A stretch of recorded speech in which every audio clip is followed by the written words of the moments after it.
de manera cuidada, pero sobre todo que si hubiera algún grado de aumento de contagios, ese aumento de contagios no genere daño social. Ese es lo más importante, eso es lo que vamos a trabajar y en eso necesitamos la colaboración de todos ustedes. Buenas tardes, Nicolás Gallardo de CNN Radio.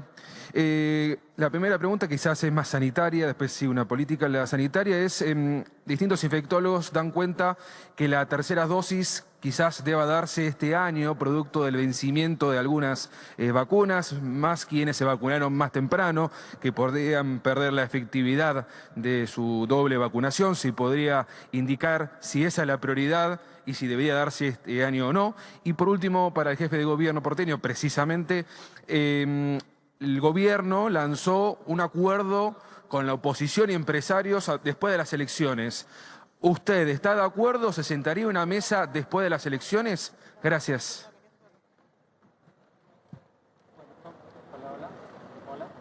Hola. Tomo tu primer pregunta. Es muy importante y hemos hecho un enorme esfuerzo nosotros en la comunicación para que las personas conozcan cuáles son las prioridades en la campaña de vacunación. Las prioridades siempre están orientadas a proteger primero a los escenarios o a las personas que tienen más riesgo de hacer una enfermedad grave y mortal. Y por eso siempre dijimos, primero vacunamos a los trabajadores de la salud y luego por el orden estricto de la edad de la población y por supuesto priorizando a aquellas personas que tenían condiciones acompañantes de riesgo. Entonces nosotros ahora en la Ciudad de Buenos Aires hemos alcanzado el 79% de los porteños ya tiene la primera dosis y el 70% de los porteños ya tiene la segunda dosis. Lo que nosotros tenemos que lograr es, primero, completar las vacunaciones de primeras dosis a los grupos que son un poco más de riesgo o que tienen más interacción social. Nos quedan todavía algunos jóvenes y, sobre todo, estamos completando los adolescentes. Vamos por 14 años de edad, tenemos que completar 14, 13 y 12. Luego hemos vacunado a los niños y niñas de 3 a 11 años con condiciones priorizadas. Luego abriremos la inscripción para el resto de los niñas y niños de esa edad. Y por supuesto que luego de completar todos esos grupos de riesgo, comenzaremos nuevamente el debate sobre las terceras dosis, que si la discusión la podemos tener antes de fin de año y el Gobierno Nacional tiene las vacunas, podremos acelerarlo en algo, pero que seguramente si no, será a partir de los primeros meses del año que viene. Mirá, el gobierno no ha mostrado ninguna predisposición ni actitud respecto al diálogo.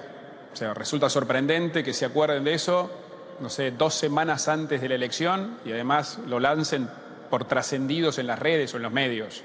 Con lo cual no ha habido ninguna convocatoria. No solo eso, sino que cada vez que hablan se ocupan de defenestrar a la oposición, de buscar culpables, con lo cual no vemos ninguna actitud de diálogo. Toda convocatoria tiene que ser canalizada institucionalmente como corresponde, que es en el ámbito de diálogo democrático, que es el Congreso de la Nación. Pero al día de hoy yo no hemos visto ninguna vocación ni actitud de diálogo por parte del gobierno. Gracias. Bueno, ahí estaba. Muy buenas tardes a todos, bienvenidos a la tarde de A24, bienvenidos a MMD, ya estamos arrancando con todo la tarde. Ahora vamos a tener al jefe de Gabinete de Ciudad, a Felipe Miguel, con Diego de Nicolás, para puntualizar los anuncios que se acaban de hacer. Primero el tema de barbijo libre en espacios abiertos a partir de el día de mañana, pero después hay otras medidas también en el tema de las escuelas y el uso de barbijo, así que ahora vamos a estar con el jefe de gabinete de la Ciudad de Buenos Aires, Felipe Miguel. Me avisan cuando esté. La última pregunta que le hacen a Horacio Rodríguez Larreta tiene que ver con el diálogo político, y ahora vamos a hablar de eso. Atención, porque es uno de los puntos clave. Las condiciones del FMI tras el 14N, tras la elección. Alberto Fernández y Massa proponiendo este fin de semana un acuerdo político con la oposición muy explícitamente. Después nos vamos a meter en eso, muy explícitamente. Massa en una entrevista larga en Infobae. E inmediatamente después Alberto Fernández ratificando eso. Pero la pregunta es si Cristina está dispuesta a aceptar las condiciones que supone no solamente ese acuerdo político con la oposición, sino el acuerdo con el Fondo Monetario. y aplicar ese acuerdo con el Fondo Monetario, que ahora vamos a contar cuáles son esas condiciones.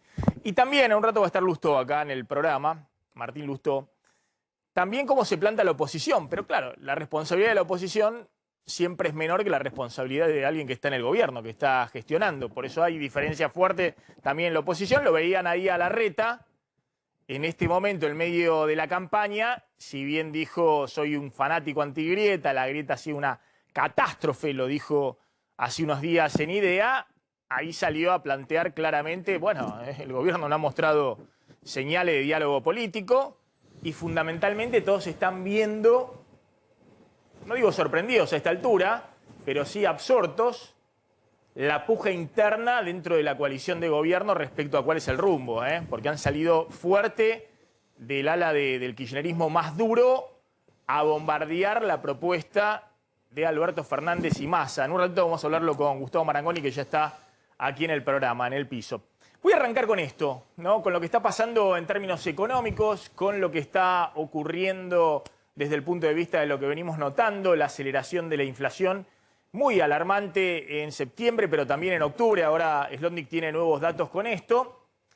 Y el show de los precios congelados, que vamos a ver si cierra hoy, es el ultimátum de Feletti, con el tema de precios cuidados, 1.600 productos y si se van a congelar algunos precios, estos precios hasta enero. Que claramente, como venimos contando, no es el problema fundamental y obviamente no va a frenar el proceso inflacionario, los precios cuidados de Feletti, que son una canasta muy reducida en el universo de precios. Feletti amenazando con que si no va a ir con precios máximos más generalizados, como ya la anterior secretaria de Comercio, Paula Español, de la Cámpora, la de más confianza de Cristina, había dado de baja hace unos meses porque no había forma de sostenerlo, porque si no se generalizaba el desabastecimiento de productos.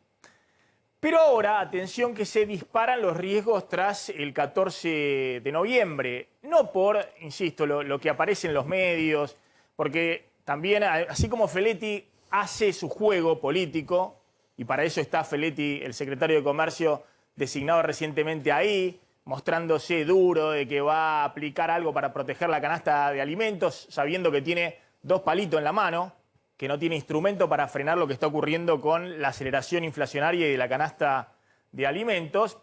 Los empresarios del otro lado también hacen su juego y denuncian de que va a haber una catástrofe y quiebra de empresas y que todo va a salir en una estampida posterior inflacionaria y demás. Dejemos de lado lo de precios cuidados, ahora lo va a contar Slotnick cómo es. El problema de fondo es mucho más complejo y tiene que ver con todos los precios de la economía. No con la canastita que está negociando Feletti, que en el mejor de los casos va a ser intrascendente en términos del impacto inflacionario. Ojo que acá lo que se está discutiendo, y sumo el tema también del acuerdo político que desesperadamente Alberto Fernández y Massa ofrecen a la oposición para después de las elecciones, lo que se está discutiendo es que esta aceleración inflacionaria sin devaluación hasta ahora acelera todos los tiempos y todos los riesgos para después de la elección en la negociación con el Fondo Monetario. Fíjense lo que ha ocurrido en las últimas 4 elecciones. ¿Qué ocurrió después de las últimas 4 elecciones? 2013, 2015, 2017 y 2019. 2 y 2. 2 de Cristina, presidenta, 2 de Mauricio Macri, presidente. Después de las últimas 4 elecciones siempre ocurrió lo mismo. Los 6 meses previos el gobierno ancló el dólar oficial para tratar de desacelerar la inflación con distintos resultados y en los 6 meses posteriores a las últimas 4 elecciones siempre ocurrió lo mismo. Se aceleró la devaluación del tipo de cambio oficial y se aceleró la escalada de precios. La pregunta es, en esta elección, que la situación es mucho más frágil que en cualquiera de los años de elecciones anteriores, ¿la salida va a ser diferente? Bueno, eso es lo que se está discutiendo hoy en la Argentina. Creo yo que hay un margen muy pequeño y cada vez más escaso para hacer una salida diferente. Y obviamente esto involucra no solamente la negociación con el fondo, sino también la posibilidad o no de ciertos acuerdos mínimos para frenar esta aceleración inflacionaria que se está dando, insisto, antes de que hayas producido una devaluación. Esta es la novedad de este año. Fíjense, vamos paso por paso. 2013, 6 meses previos, el gobierno en aquel momento de Cristina con Cepo aumentó el dólar oficial 12% y en los 6 meses después de la elección del 2013, con la devaluación de Kicillof en enero, el dólar oficial aumentó 38%. Es decir, la típica, atrasaste el dólar oficial, en aquel momento con Cepo, 6 meses después de la elección, tuviste que acelerar la suba del dólar oficial para acomodar las cosas y proteger las reservas del Banco Central, y eso obviamente disparó al 40% la inflación en el 2013. 2015, el dólar oficial 6 meses previos subió solo 6,7%, lo anclaron totalmente para poder llegar con los precios lo más tranquilo posible a la elección presidencial del 2015, el kirchnerismo. 6 meses posteriores a la elección fue la devaluación de Macri, el dólar oficial subió 59%. 2017, 6 meses previos a la elección, el dólar oficial subió solo 11% y eso te permitió anclar la inflación ese año en menos del 25% al momento de la elección, en la inflación anual. 6 meses posteriores ya tenías una suba del dólar oficial del 17% que después empalmó en el 2018, en abril, la crisis cambiaria y una devaluación mucho más importante que se continuó durante todo ese año.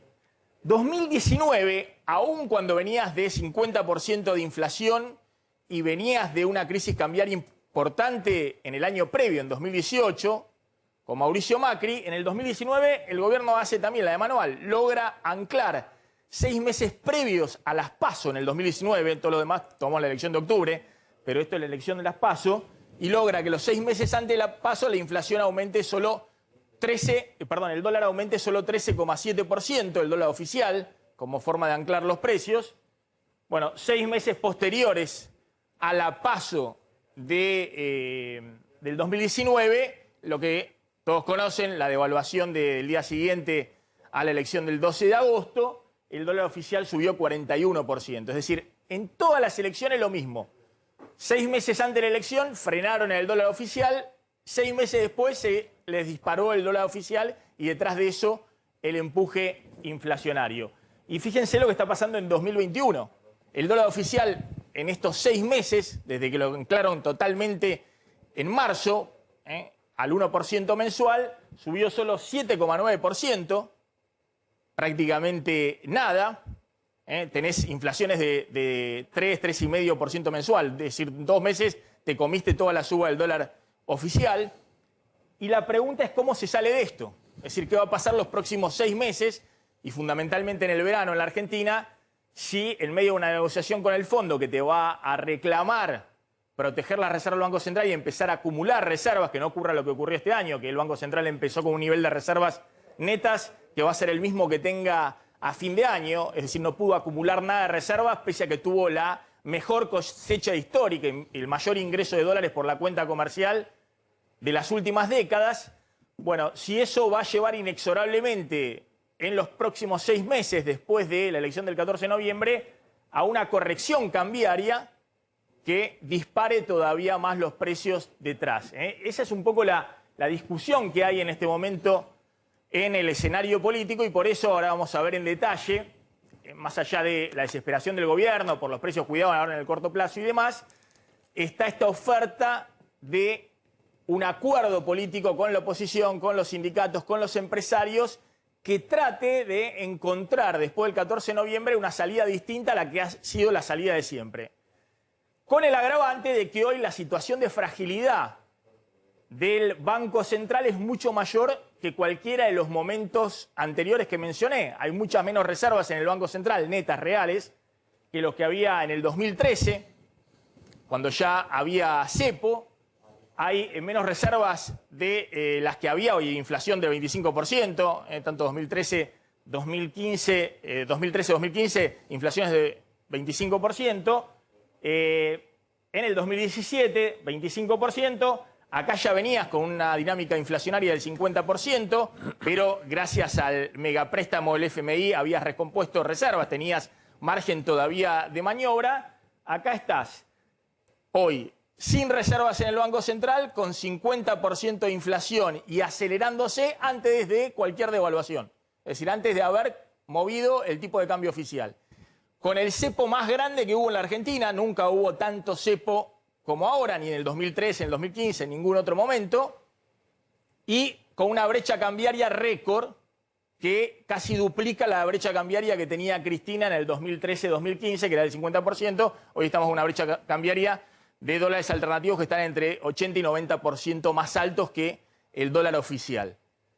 ¿Esta vez va a ser distinto? Bueno, es la pregunta que todos se hacen, y obviamente es no solamente el gran riesgo que hay después de la elección, sino la gran responsabilidad que tiene el gobierno de manejar la política económica y la política en general, buscar alguna solución también desde el punto de vista político en las próximas semanas. Gustavo, bueno, ¿cómo estás viendo este escenario? Gracias por venir, como siempre. Mira, vos describiste el día de la marmota de la economía argentina, porque se repite reiteradamente con el calendario electoral. Y a la vez hay una introducción obvia que hay que hacer desde el punto de vista político. Vos lo viste este fin de semana, hubo 3 actos. En 2 al menos de ellos se hizo fuerte hincapié o al no pago o a la no aceptación de las cláusulas del Fondo Monetario Internacional, etcétera, mientras el jefe de gabinete y el ministro de Economía están precisamente en Estados Unidos negociando las condiciones del acuerdo. Ahora, ese acuerdo indiscutiblemente va a incorporar 2 elementos, entre muchos seguramente, que están vinculados, uno con la modificación del tipo de cambio y la otra con la reducción del déficit, es decir, con algún tipo de política tarifaria para tratar de justamente bajar ese índice dentro del componente de los gastos del Estado. Para eso tenés que tener mucha espalda política. Para eso tenés que tener mucha conducción política. Alguien que te explique y te diga, mira, esto es imperativo hacerlo por esto y por esto, y va a traer determinadas consecuencias en el corto plazo que habrá que bancar para después crecer, etc. Tenés que construir esa narrativa. Bueno, evidentemente hoy no hay una narrativa homogénea desde el punto de vista de la coalición oficial, porque este es una de las principales diferencias, no es cualquier tema. Claro. Sobre esto es donde hay una enorme diferencia, porque esto involucra, como mínimo, los próximos 2 años de esta administración. Así que y también en virtud de esas experiencias que vos acababas de describir y de graficar para los televidentes, vos decís, bueno, si firmás un acuerdo con el fondo, es probable que los primeros 6 meses del 2022 no sean probablemente para dar muchas buenas noticias. Y vas a tener que encarar eso con un resultado electoral que por lo menos, no voy a proyectar acá, no juego astrólogo, pero uno diría, por lo menos el 14 de noviembre es difícil pensar que a nivel nacional se pueda revertir absolutamente. Entonces, frente a eso es el dilema más importante a resolver de parte de la coalición oficialista. Cómo construir unidad y cómo construir conducción, que es lo que no se ve, para afrontar, entre otras cosas, este tema que es el políticamente más prioritario y más urgente, además por el calendario de vencimientos. A ver si se entiende. Después vamos al tema del acuerdo político y quiero alguna opinión tuya respecto a las opiniones que hay dentro del propio Frente de Todos, que han sido críticas muy duras al presidente Alberto Fernández en los últimos días, incluso a esta propuesta del diálogo político. Pero me voy a centrar en esto, si esta vez puede ser diferente. Y anclemos el tema económico, porque si no, después se mezclan los temas y, aparte, la idea es sacarle el jugo también después a todo el tema del análisis político. Me quedo en el tema económico de nuevo. Yo les mostré cómo en las últimas 4 elecciones, 2013, 2015, 2017 y 2019, 6 meses previos, este es un informe que hizo muy interesante el economista Amílcar Collante, cómo 6 meses previos habías anclado el tipo de cambio oficial, es decir, había subido muy poquito, la placa número 1, y cómo 6 meses después tuviste que soltar el tipo de cambio oficial, es decir, subió mucho el dólar oficial. Y eso tuvo como consecuencia una aceleración inflacionaria calcada en las últimas 4 elecciones post-elección. Con el agravante que hoy estamos en un nivel inflacionario que es récord antes de la suba del tipo de cambio. Fíjense lo que les contaba, lo que ha pasado en la placa 2. lo que ha pasado con la inflación. No es solamente que, obviamente, soltaste el tipo de cambio oficial, sino cómo llegabas los 6 meses previos a la elección y cómo saliste los 6 meses posteriores de esas últimas 4 elecciones. En el 2013 llegabas con una inflación del 2% mensual. Fíjense que era la gran meta que tenía el gobierno para ver si podía llegar este año a una inflación del 2% mensual y efectivamente no pudo, no va a poder. 2% mensual, 6 meses previos era la inflación en el 2013, ante la elección de octubre. 6 meses posteriores la inflación se te había acelerado al 3,3% mensual promedio. En el 2015 llegaste con los 6 meses previos con una inflación mensual del 1,9% promedio. Los 6 meses posteriores a la elección ya tenías una inflación del 3,2% mensual promedio, es decir, también una fuerte aceleración inflacionaria. 2017 llegaste con una inflación del 1,7% mensual promedio, anclando totalmente el tipo de cambio, el dólar oficial. 6 meses posteriores la inflación se te había acelerado al 2,1%, pero esto es un poco mentiroso, porque desde octubre del 2017, 6 meses posteriores cae justo en abril del 2018, y la verdadera aceleración inflacionaria y el salto cambiario es a partir de abril 2018, abril, junio y septiembre, 3 saltos cambiarios que llevan la inflación a un ritmo del 51-52% anual en el 2018. 2019 ya venías con una dinámica inflacionaria muy elevada, porque venías del 50 y pico % de inflación del 2018, en el 2019 te fuiste casi a 53, 54% de inflación en el año, venías con 3,3% de inflación en los 6 meses previos a la elección, pero aún así, los 6 meses posteriores se aceleró todavía más la inflación, fue casi 4% mensual. Y la pregunta es, ¿cómo haces este año? Que este año está llegando, al igual que en el 2019, con una inflación del 3,2% mensual promedio, últimos 6 meses, elevadísima, y la pregunta es qué puede pasar los próximos 6 meses si, además de lo que estamos viendo hoy, que es muy preocupante, que se te aceleran los precios sin haber todavía devaluado, sin haber corregido el tipo de cambio oficial. Mucho de esto tiene que ver con la expectativa, con los cepos que le estás poniendo al dólar para proteger la reserva, y muchos sectores que no saben si van a acceder en el futuro al tipo de cambio oficial o no, y empiezan con remarcaciones preventivas, pero obviamente la situación sería mucho más complicada si se mueve el tipo de cambio oficial, porque detrás de eso, si no hay un ancla mínima monetaria y fiscal, de expectativas en general, se te van atrás todos los precios mucho más, y estás con una inflación arriba del 3% mensual. El último dato fue 3,5% y sonaron todas las alarmas. Así que atención, porque esto requiere mucho cuidado, no solamente en el manejo de la negociación con el fondo, de cómo se sale de esto. Obviamente Guzmán le está planteando al fondo de que no se puede salir con un salto del tipo de cambio oficial del 10 ni del 20%, que eso hay que hacerlo más gradualmente. Pero no es solamente corregir el tipo de cambio lo que te va a pedir el fondo, sino, como decía Gustavo, te va a pedir también el tema tarifario para achicar el déficit fiscal. Y es difícil imaginar que ahí se pueda encolumnar todo el gobierno y después vaya y logre una firma de la oposición a un programa económico que puede tener mucho costo político. Por eso hay que remarcar el concepto de conducción, Maxi, porque si hubiese una conducción clara, hasta uno podría decir, bueno, lo de las plazas y lo de las negociaciones en Estados Unidos es el típico juego de policía bueno y policía malo. El negociador que está allá con los técnicos dice, che, fíjate, me están reclamando. Y hay alguien arriba que dice, bueno, ahora afloja un poquito y avanza el negociador, ahora retrocede el negociador y avanza que le golpea. Pero la percepción es que el policía bueno va por la suya y el policía malo va por la suya. Entonces, eso te afecta a cualquier tipo de estrategia. Lo cual no solo es problemático viéndolo desde nuestro punto de vista, que es el primero en que nosotros tenemos que observar, que son los intereses de la Argentina, sino también de tu interlocutor. Porque tu interlocutor, cuando está negociando con vos, dice, che, pero yo estoy hablando con alguien que define o con alguien que cuando regrese va a tener un estado deliberativo muy fuerte para ver si logra primero que el bloque oficialista apruebe esto. Bueno, ahí quiero retomar un ratito porque hay declaraciones muy fuertes. Yo creo que hay una diferencia conceptual enorme dentro de la coalición de gobierno, que no es solamente tironear para ver cómo negociamos con el fondo. Ya saben que hay cosas que se pueden negociar con el fondo y que está bien que se negocien. Están negociando el tema de la tasa de interés y demás.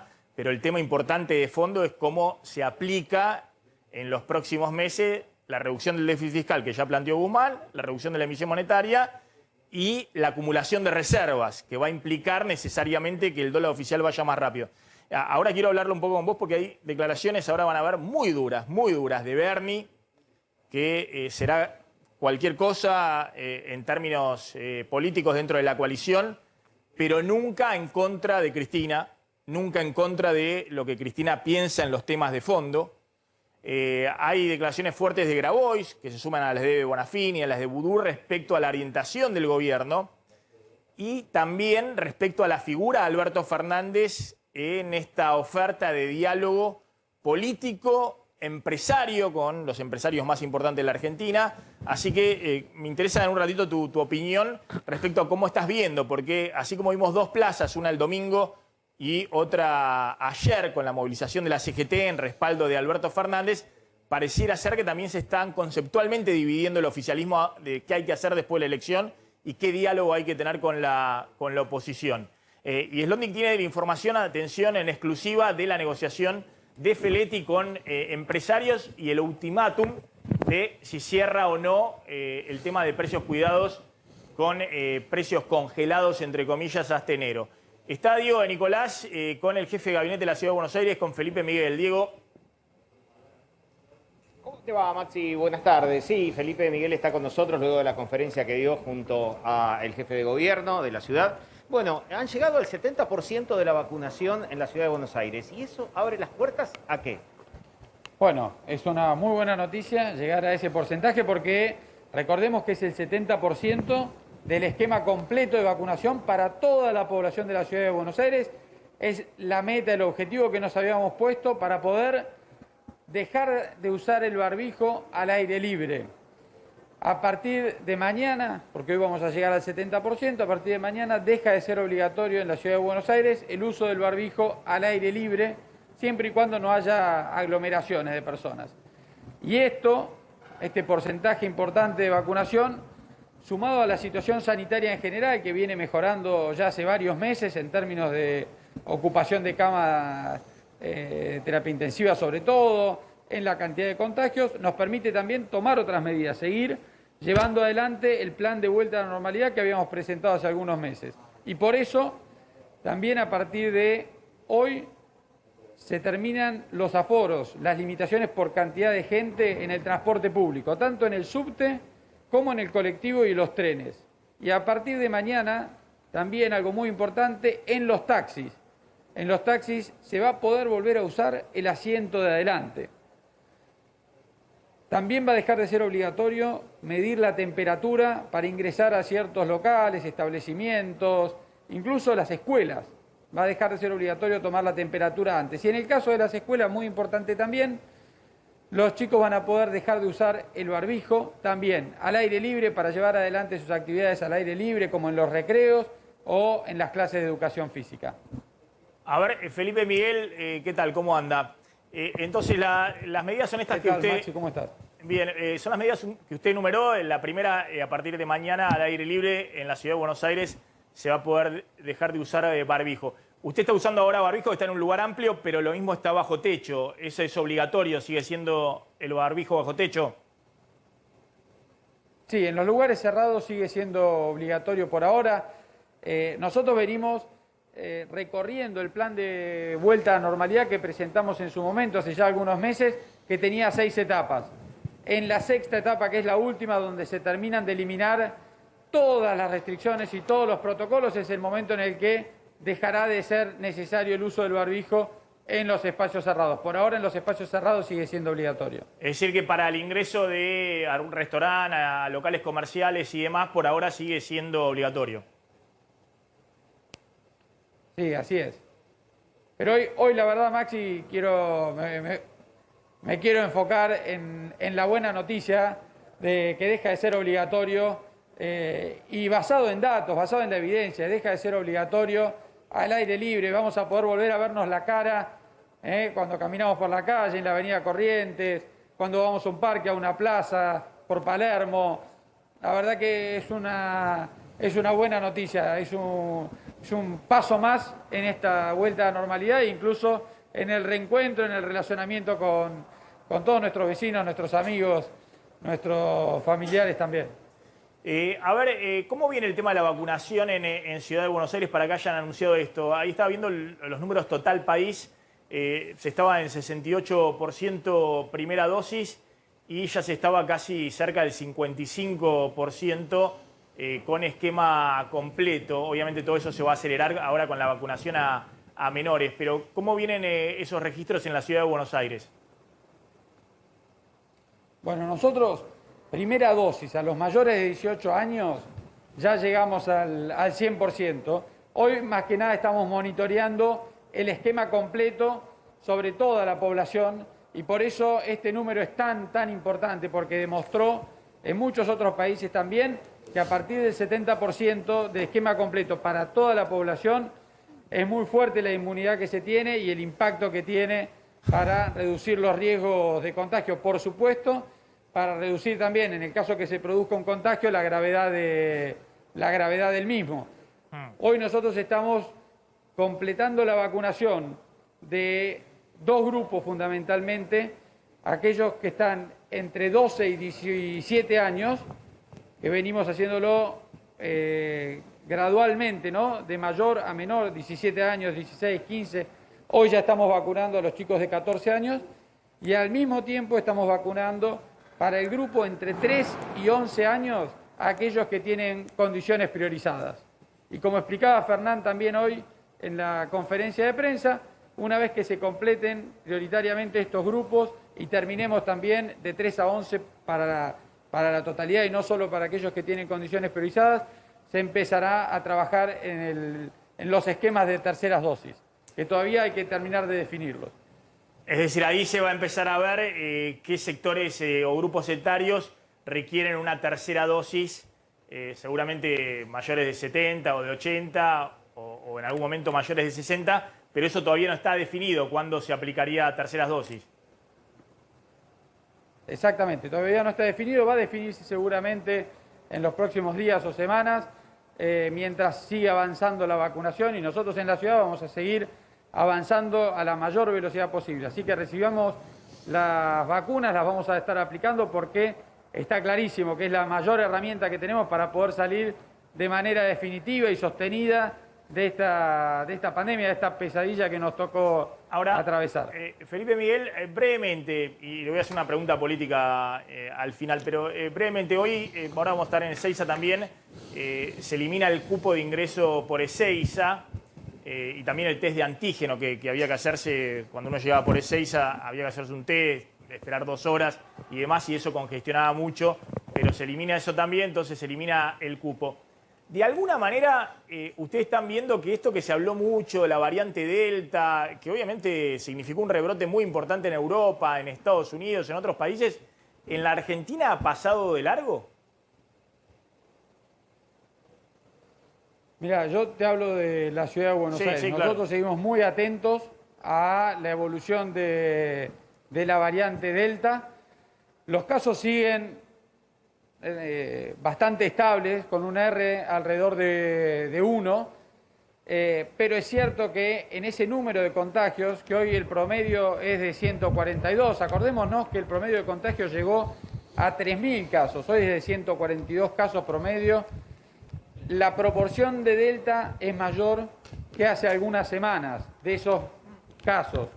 Es muy probable que esté llegando esa variante, es probable que tenga algún impacto, pero pareciera no tener un impacto en el crecimiento de los casos. Por eso lo seguimos monitoreando, un impacto significativo, ¿no? en el aumento de los casos, por lo menos por ahora. Pero por eso lo vamos a seguir monitoreando muy de cerca y lo que sí es muy importante es que los esquemas de vacunación completos y un gran porcentaje de la población de la ciudad inmunizada también reduce, aún en el caso de los contagios, la eventual gravedad de esas situaciones. Bien, y la otra pregunta, la última, tiene que ver con el tema político. Algo dijo, creo, Rodríguez Larreta en la conferencia de prensa, pero el tema del diálogo político, esta oferta que ha hecho el presidente Alberto Fernández, Sergio Massa y demás, para después de las elecciones. ¿Cuál es la respuesta de ustedes? Teniendo en cuenta que tanto Larreta como usted han sido siempre personas de diálogo, ¿no? con funcionarios del gobierno nacional en medio de la pandemia y demás. Pero ¿qué están pensando con ese tema y esa oferta del oficialismo? Bueno, Horacio fue claro que nosotros hasta este momento no hemos recibido Perdón, porque salieron ninguna... los chicos. ¿Dónde están, Felipe Miguel? Estamos en un gimnasio acá en el Club Atlético River Plate, donde hay un vacunatorio y acá evidentemente se va a desarrollar una actividad, así que los chicos entraron acá al gimnasio. Hola. Bueno, con la alegría que los caracteriza a los chicos. Bueno, y van a poder jugar sin barbijo, pero al aire libre. Ahí que están en el polideportivo tienen que seguir como corresponde con barbijo los chicos. Pero bueno, completemos el tema político. Sí, ¿no? y la verdad que los vemos a todos acá cumpliendo, ¿no? Con esa medida. No se me... Pero te Sí, contesto lo que me preguntabas, Maxi. La verdad es que no se ve en términos políticos y como se escuchó en estos últimos días, la verdad es que no han demostrado una vocación por el diálogo, una vocación por construcción de consensos. Esta es la realidad, ya lo expresó Horacio recién en la conferencia de prensa, y que cualquier invitación o cualquier convocatoria a un diálogo amplio, a una verdadera construcción de consensos, tiene que canalizarse a través de los mecanismos institucionales, como son en este caso el Congreso de la Nación. Y la verdad, insisto una vez más, hasta ahora ninguno de nosotros escuchó o recibió ninguna convocatoria en ese sentido. Bien, Felipe Miguel, gracias. Que no los hagan salir a los chicos, que los dejen ahí jugar en la cancha de básquet, está bárbara. El que se tiene que ir de ahí es el jefe de gabinete de la ciudad. Los chicos tienen que jugar ahí, que los dejen, que ahí alguien los cayó a los chicos pobres que querían jugar un poquito con la pelota, estaban desesperados. Felipe Miguel, gracias, muy amable. Nos vamos ya mismo. Sí, hay que irse y dejarlo a los chicos jugar. Saludos a todos, buen día. Pobre, gracias. Ahora voy con Leo Godoy a Ezeiza para ver cómo es el tema de la apertura en Ezeiza y no hay cupo ya de ingresos del exterior en Ezeiza. Vamos a hablar del tema político, lo que hablamos recién con Felipe Miguel. Fíjense lo que ha sido, decía, la propuesta de Massa y de Alberto Fernández. Y la pregunta es, ¿Cristina acepta? En esta que me la pusieron acá. ¿Cristina acepta o no acepta las condiciones de esta negociación política y, en todo caso, lo que puede significar la política económica en los próximos 6 meses en la negociación con el FMI? Fijémonos qué dijo Sergio Massa. Vamos rápidamente, así podemos anclar el tema y nos puede contestar Marangoni. Massa propuso, tenés ahí la placa. Bueno, dale, avancemos porque estoy haciendo tiempo para poder ir efectivamente con este tema. Terminada la elección, vamos a convocar un acuerdo con la oposición, los empresarios y los trabajadores. Esto dijo Massa, una entrevista que dio larga en Infobae, enviando ese mensaje, incluso también bastante conciliador, diciendo, lo decimos ahora, lo anticipamos. Obviamente tienen que anticiparlo ahora porque es parte también de la negociación con el fondo. El fondo quiere ver qué grado de consenso político hay en la Argentina para aplicar las medidas que se están negociando o no. Pero también reconoce que anticiparlo ahora, obviamente en plena campaña política, todos van a decir que no. La pregunta, y no es la novedad, es ¿y qué pasa en el oficialismo? Porque es lógico que en una campaña política los que salgan a decir que no, que el diálogo, que en realidad son oportunistas y demás, sean la oposición. Incluso Massa dice, nosotros haríamos lo mismo si estuviéramos en la oposición en medio de una campaña política. Lo que descoloca acá es cuál es la reacción del propio oficialismo ante esta propuesta. Rápidamente, el presidente de la Nación salió con un tuit en el cual ratifica esto que dijo Massa y lo lleva adelante, lo potencia. A ver si lo podemos mostrar rápidamente, vamos. En ese tuit, el presidente dice, hay dos caminos. Por un lado, estamos quienes le decimos sí a un diálogo sincero y profundo para abordar los grandes retos de la Argentina, quienes estamos absolutamente comprometidos con encontrar acuerdos por un país mejor para nuestro pueblo. El presidente confunde un poquito todo porque le pone sí, que es un poco el lema de la nueva estética de la campaña electoral del oficialismo, asesorado por un asesor español. Entonces le pone el sí, no sé si vieron sí, decirle sí, los spots y demás. Bueno, entonces lo mete como si fuera un anuncio de campaña electoral. En realidad esto es para después de la campaña electoral, no para ahora. Pero lo que llamó la atención es la reacción en el propio oficialismo, no en la oposición, sino la reacción que han tenido algunos personajes del oficialismo. En primer lugar, Grabois, que salió durísimo, pero conceptualmente planteando cuáles son las diferencias. Dijo Grabois, para propugnar un gran acuerdo nacional están los LANUCE, respecto al gobierno de LANUCE 71-73, en el cual planteaba un acuerdo amplio sin Perón, ¿no?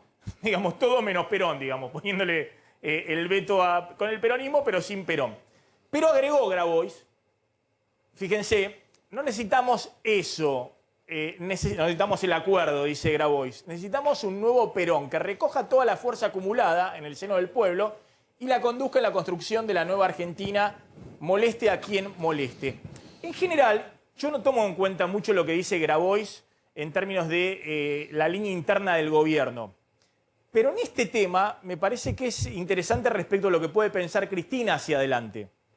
Porque yo les conté el otro día que el presidente dijo Cristina está de acuerdo con firmar un acuerdo con el fondo, no caer en default, pero el presidente mismo reconoció ahí en privado que había diferencias respecto a cómo aplicar ese acuerdo y cómo se aplicaba la reducción del déficit fiscal. Estaba hablando de todo el tema tarifario, de todo el tema de cómo achicar el gasto público, que no es una diferencia menor en la discusión del oficialismo.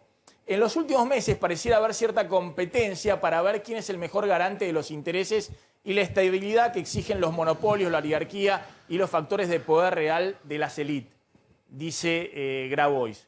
Que ojo, camina, si se quiere, en otro espacio político, en el margen del kirchnerismo, pero respecto a esto, es válido preguntarse, la desesperación del presidente por acordar con el FMI, mostrarse con sus negociadores en Washington, en IDEA, con los empresarios en la Casa Rosada, tiene como respuesta sectores del oficialismo que miran con muchísima desconfianza y que consideran que directamente no es el camino. Y Sergio Berni, que Sergio Berni ha estado picante en los últimos días con la interna de que le bajaron la lista en la provincia de Buenos Aires con Máximo Kirchner, pero hay cosas que Sergio Berni entiende respecto al rumbo, digamos, y el rumbo en general es el rumbo que marca Cristina. Yo no creo que Alberto sea peronista, dijo Sergio Berni. Se fue el peronismo, formó un partido propio y después volvió. Hay un solo peronismo que es el que hace de la lealtad una forma de vida. Observamos mucha hipocresía. El peronismo se ejerce, dijo Sergio Berni. Y después planteó que en condiciones como la que exige el fondo es imposible pagar la deuda. El fondo hay que pagarle en condiciones que nos permitan crecer y en los periodos que corresponden. Las condiciones que plantea el fondo son las condiciones que, desde el punto de vista fiscal, estableció Guzmán en el presupuesto 2022, con el tema de achicar los subsidios, de reducir el déficit fiscal y demás. Berni también le pegó a Massa muy fuerte, diciendo también que había habido un peronismo que había acompañado en algunas leyes el endeudamiento de Macri y que eso no correspondía al verdadero peronismo. Es decir, durísimo con el presidente, fuerte con Massa, digamos, los que buscan el diálogo político con la oposición.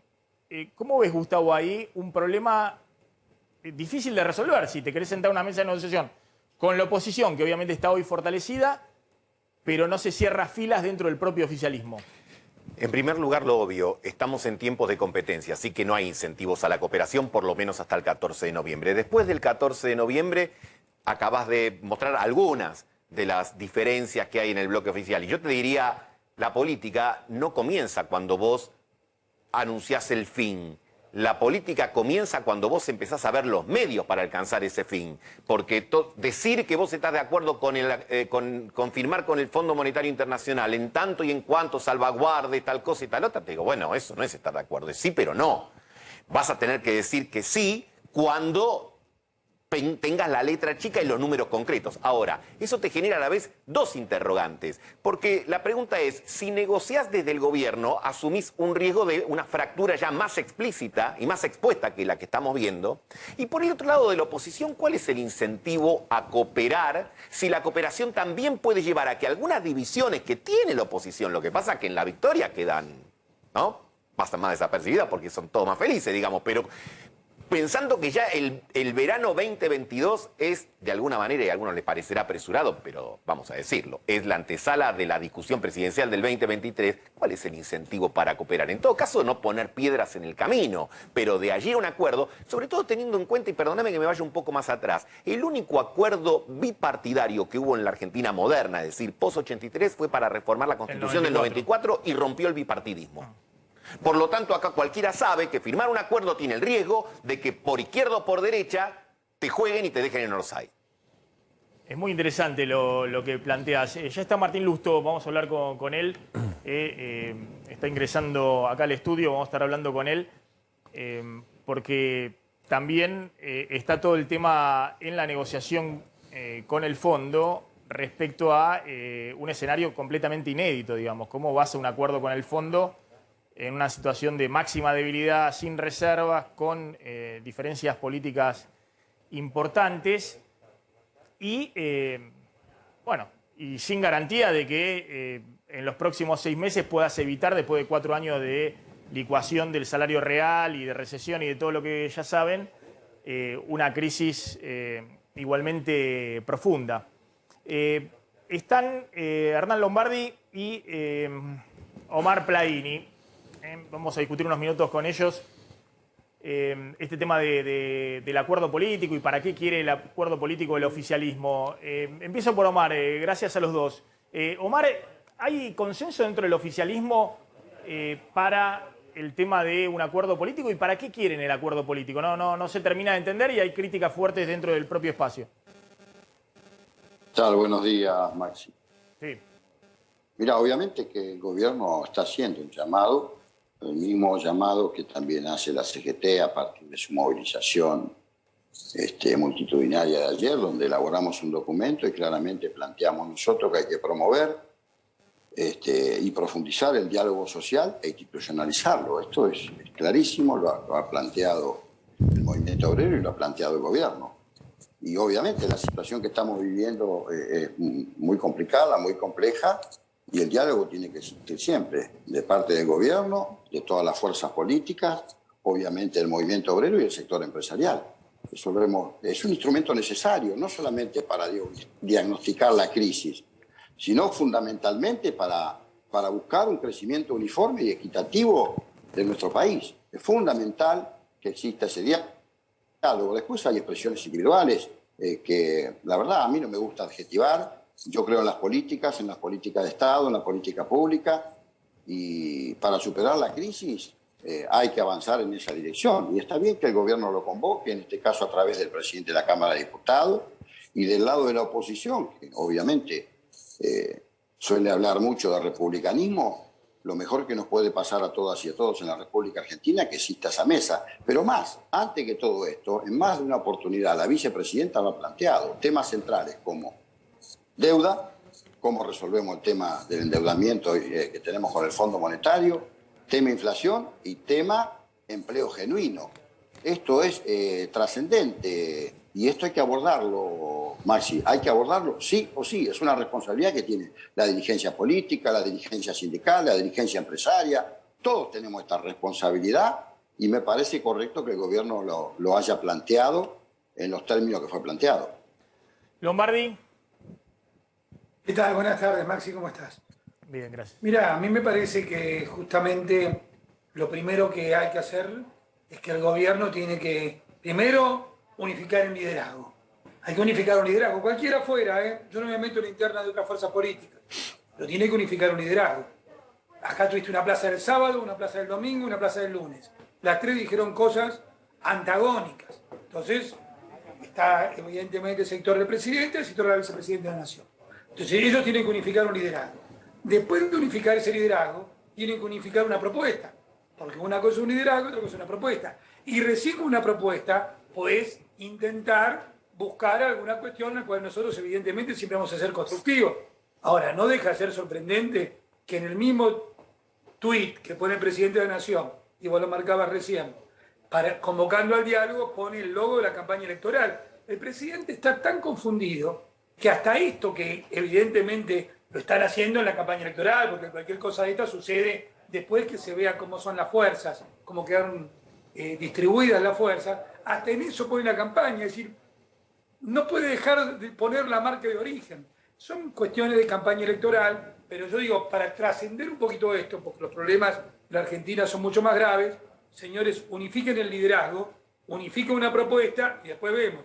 Si no parece, mirá, te voy a dar tus estudios de colegio secundario, es el gobierno Penélope. Penélope a la mañana tejía y a la noche destejía. Eso es lo que hace el gobierno permanentemente, dice blanco y negro a la vez. ¿Qué pasa si esta propuesta de diálogo, para ser más concretos, la fulmina Cristina Fernández con una carta en 3 horas? ¿De qué van a hablar? Entonces, primero tienen que unificar de qué están hablando y unificar un liderazgo.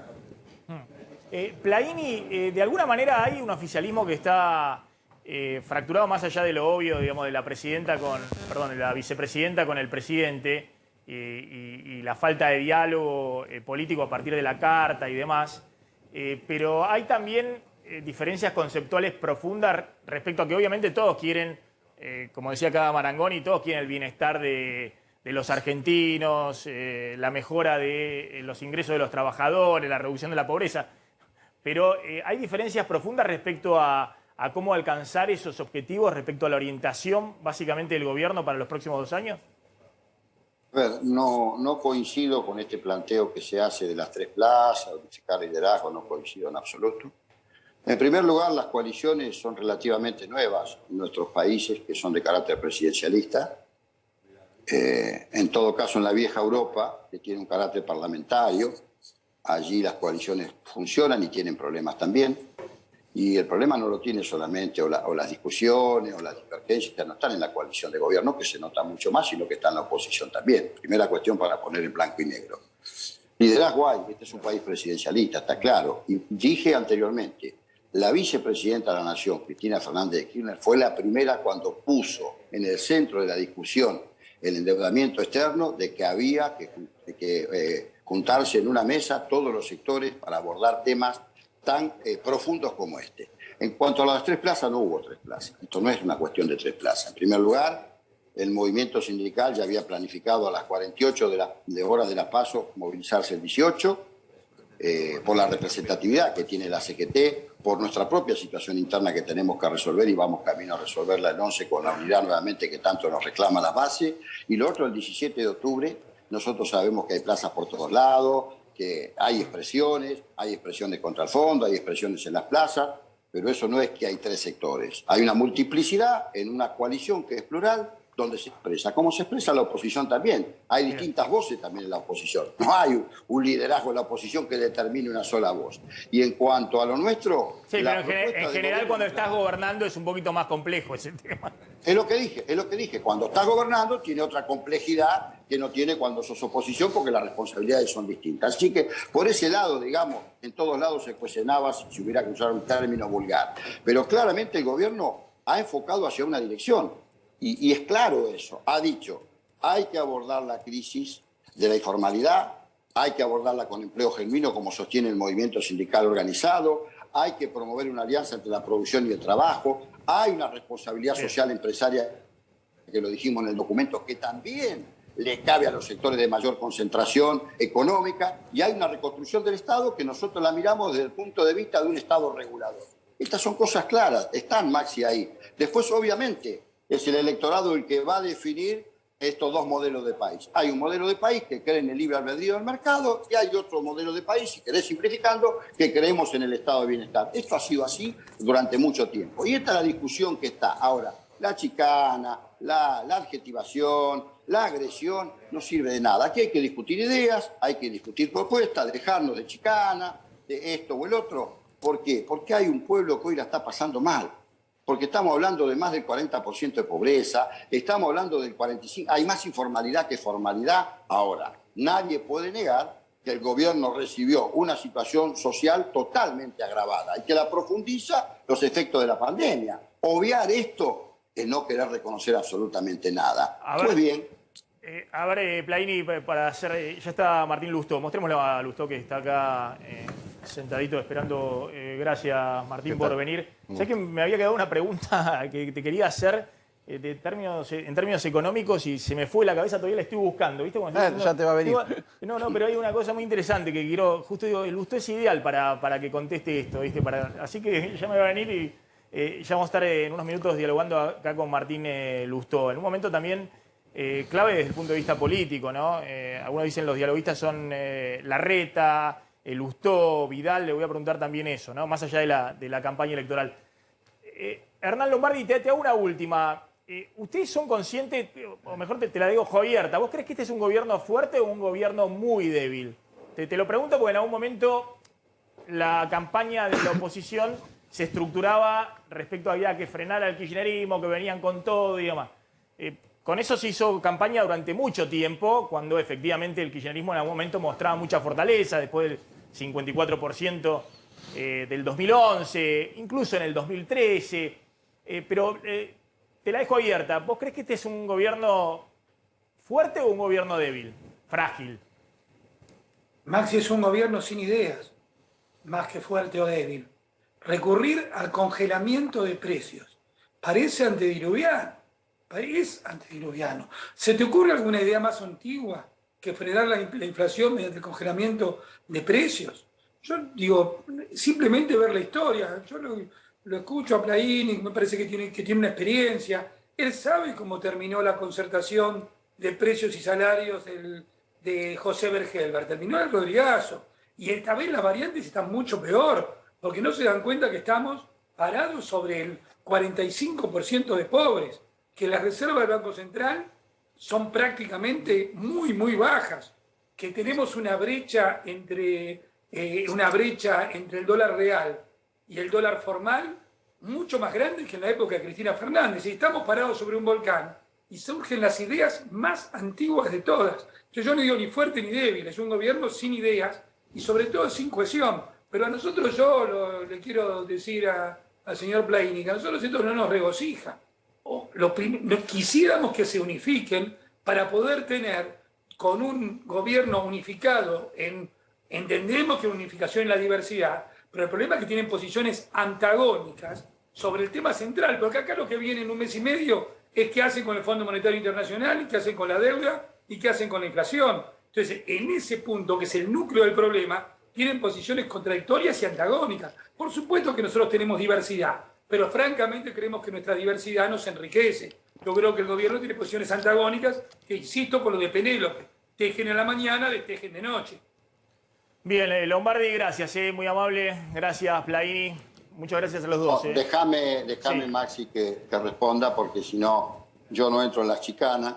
En todo caso, nuestras ideas no son las ideas de la oposición. Y en todo caso, lo de Bergelber, la muerte de Perón ocasionó un vacío político más que importante en aquel momento. Así que la chicana no aporta nada, Lombardi, aportemos ideas. Las ideas de ustedes son las de siempre, las mismas, de afectar al hombre y a la mujer que trabaja. Por eso avanzan y quieren avanzar con la legislación laboral argentina. No lo terminan de entender, que del 2003 al 2013 se generaron 5 millones de puestos de trabajo con esta legislación laboral y con estas organizaciones sindicales. Pero aportemos ideas. Y las ideas nuestras están muy disímiles, evidentemente, son las de la oposición, eso está claro. Plaini, gracias, muy amable. Gracias, Lustó, por venir, como siempre. Vos sabés que yo preguntaba, ahora quiero ir al tema, a unas cosas económicas, pero yo preguntaba si es un gobierno fuerte o débil. Obviamente, primero tenés que reconocer tu debilidad. Yo creo que hace rato vengo diciendo que este es un gobierno muy débil. Todos saben que es un gobierno débil. La oposición también en este momento, después de las PASO y demás. Pero claro, si el gobierno no lo reconoce, estás en un problema para ir al diálogo político creyendo que sos muy fuerte y que podés hacer cualquier cosa. No sé cuál es tu opinión respecto a esto. A ver, te diría 3 cosas. La primera es, ¿el gobierno está debilitado por lo que le dijo la sociedad en las urnas? Políticamente, sí. En segundo lugar, es un gobierno que... ¿Por la economía? Sí, pero en gran medida, o en una parte no menor, la sociedad le respondió al gobierno en las urnas por esa situación, más el manejo de la pandemia, más las clases, más un montón de otras cosas. En segundo lugar, sí es un gobierno que tiene miradas distintas. adentro, ¿no? El presidente convoca una marcha a la que él mismo no asiste y es criticado en la propia marcha del 17 de octubre. Entonces también tiene esa debilidad.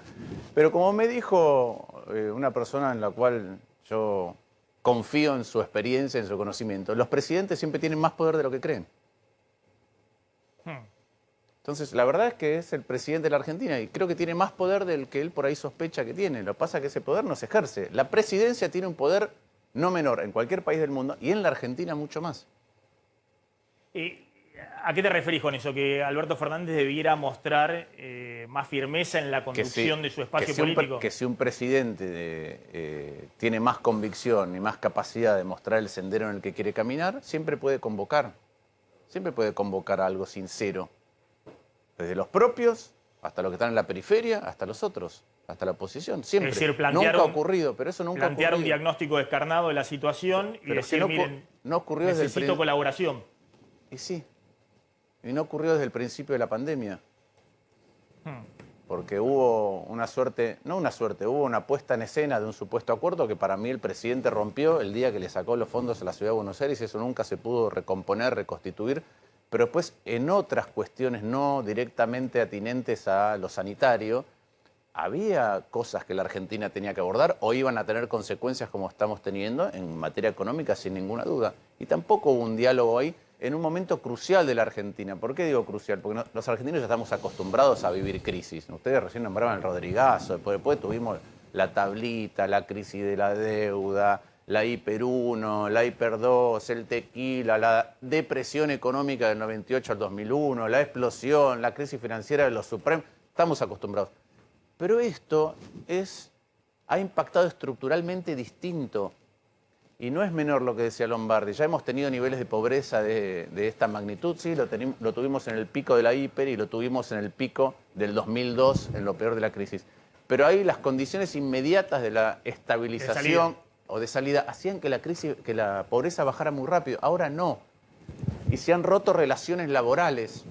Y yo además pienso, relaciones laborales, empresas que dejaron de existir y puestos de trabajo que ya no están. Y además pienso que tenemos asintomáticos económicos. Es decir, tenemos empresas que hoy tienen problemas que no sospechan por ahí que lo tienen, porque por ahí está su proveedor con problemas, por ahí está su cliente con problemas. Entonces, eso está. Y no existe una conciencia de la necesidad urgente que tiene eso de abordarse de otra manera. De otra manera, desde el punto de vista de lo que habitualmente es la Argentina, porque la situación es más grave, pero además de otra manera de lo que lo viene abordando Argentina hace mucho tiempo.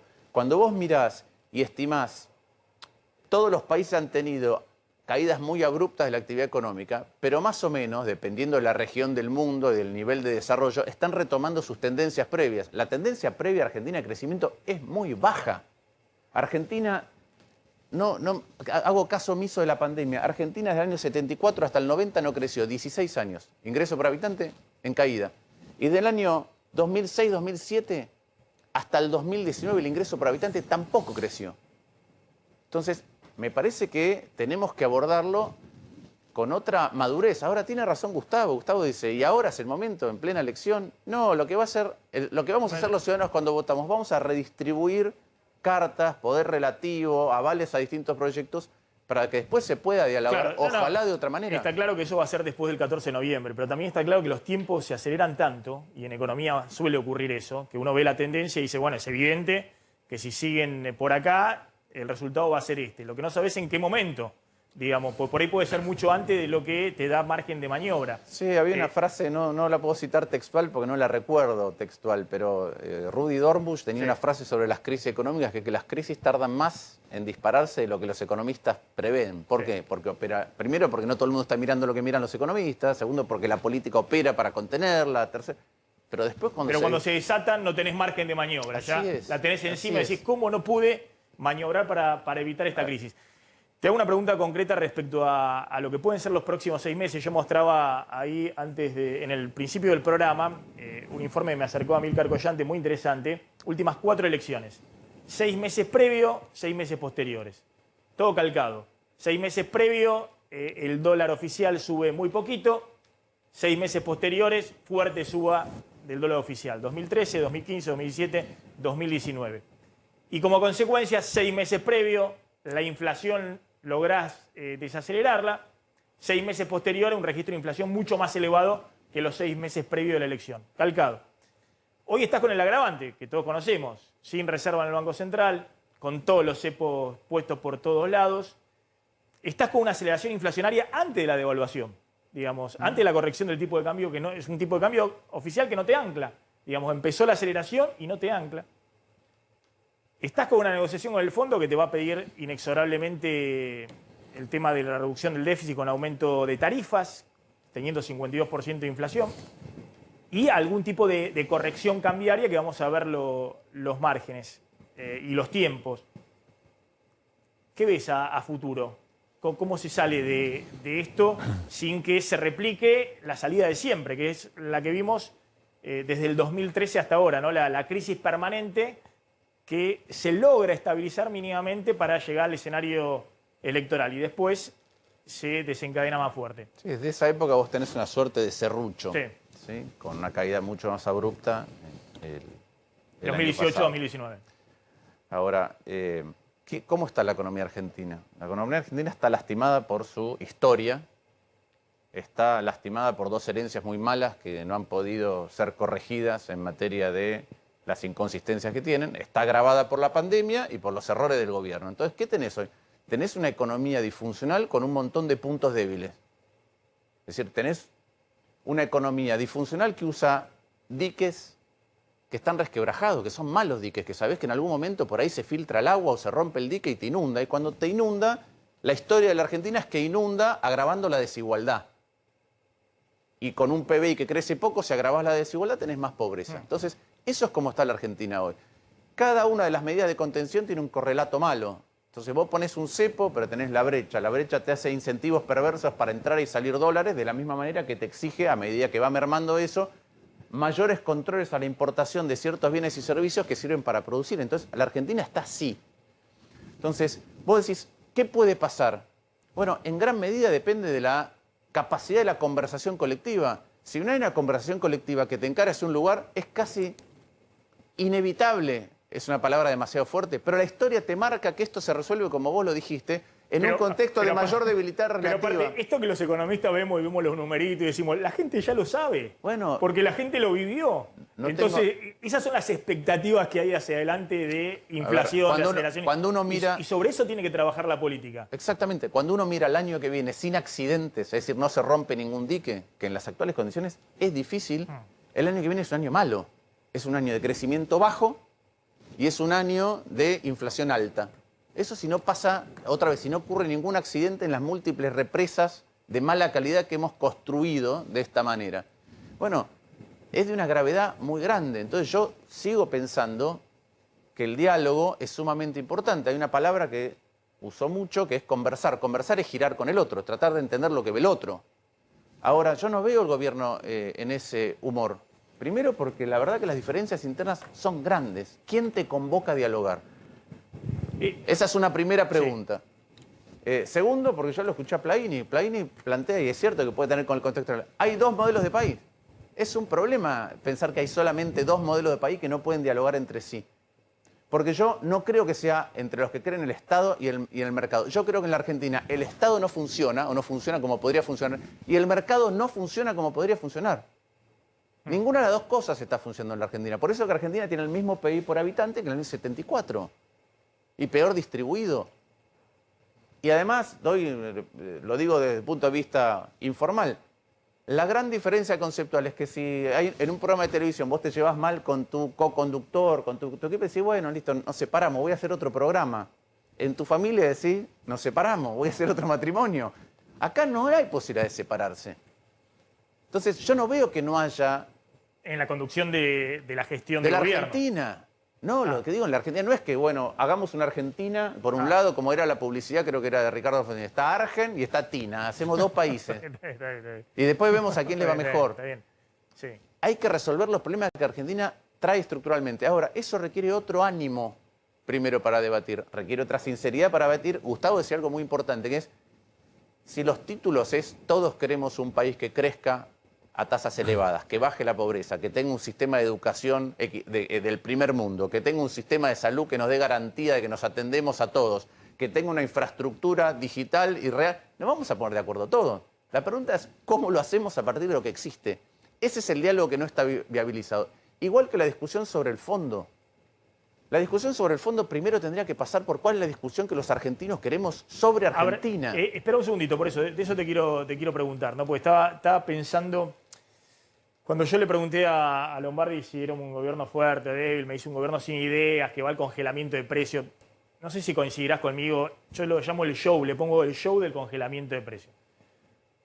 Porque, claro, también de la oposición un poco aprovechan, digamos, ¿no? Porque lo ven a Feletti y dicen, no, van al congelamiento de precios.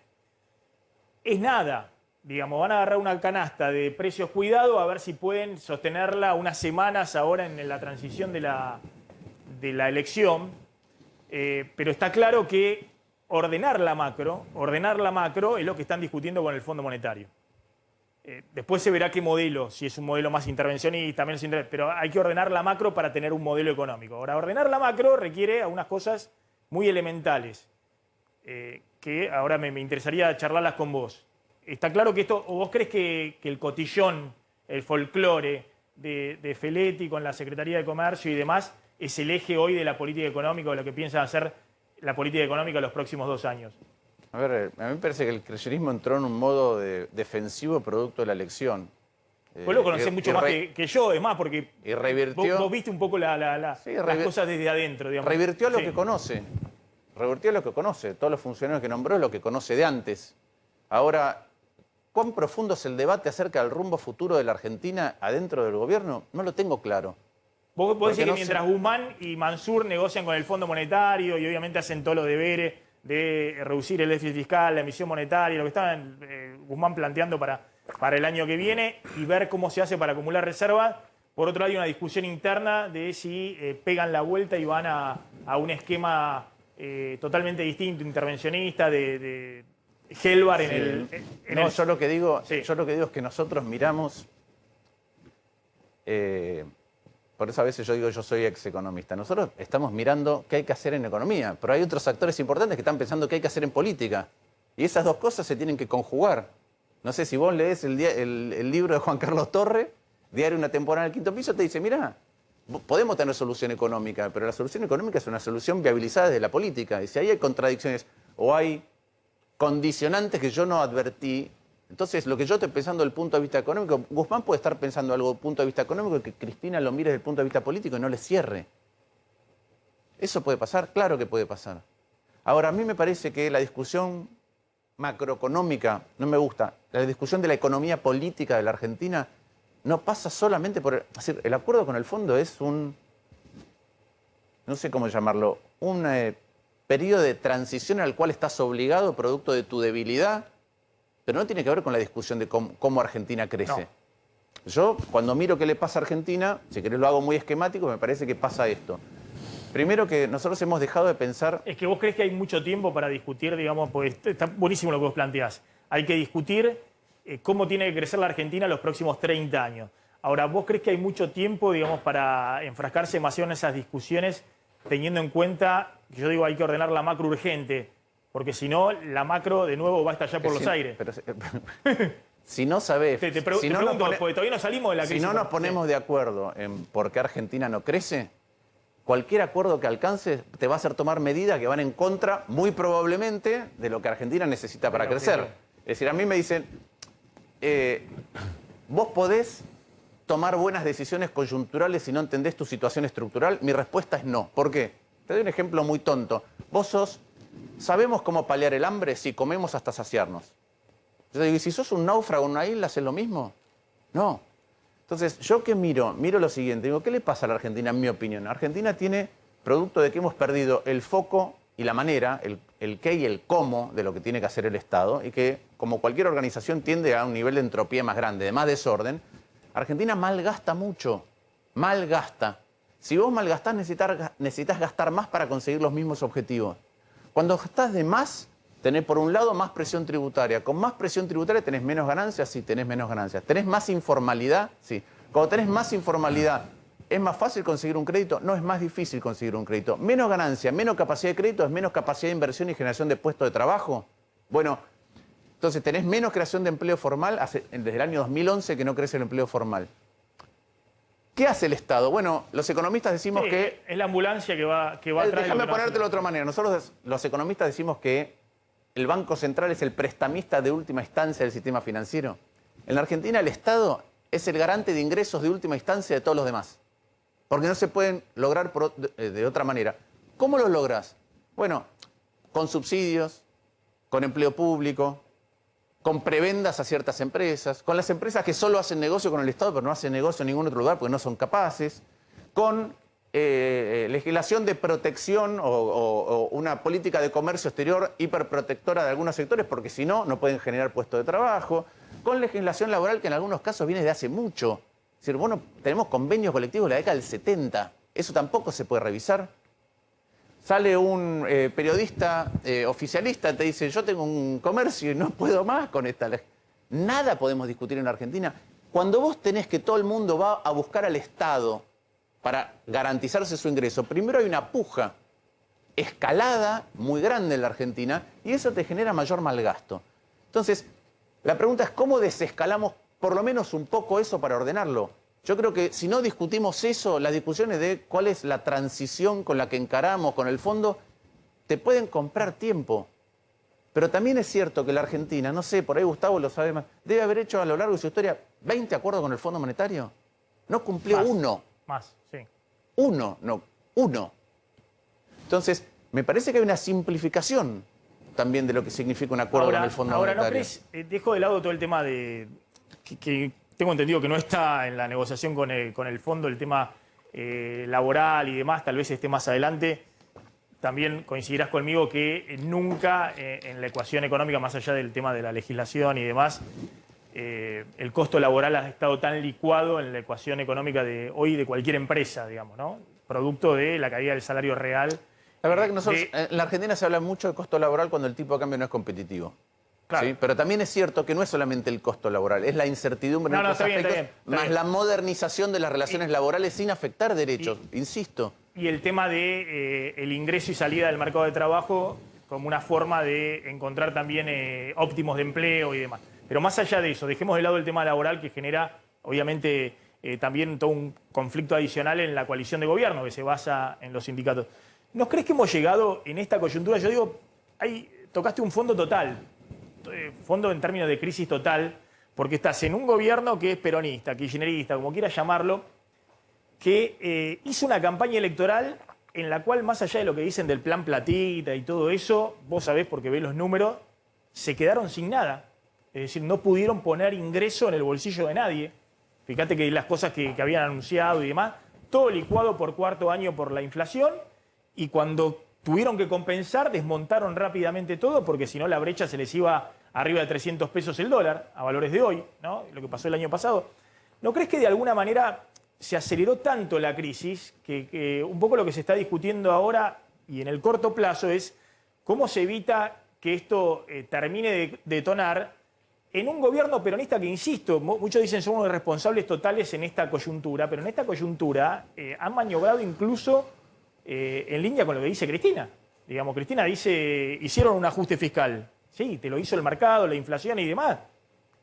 Pero uno ve los números y no han hecho lo que haría cualquier gobierno para tratar de ganar una elección, que es poner plata en todos los sectores, tratando de bonos ya a los jubilados, bonos del IFE, es decir, todas esas cosas. ¿Por qué no lo han hecho?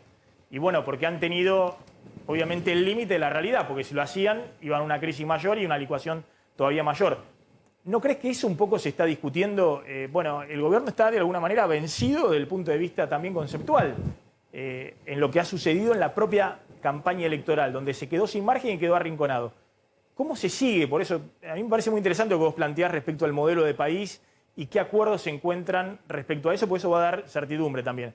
Pero ¿no crees que hay que tomar decisiones urgentes para en los próximos 3, 4 meses, en el verano, respecto a cómo se evita una crisis todavía más dañina para la Argentina?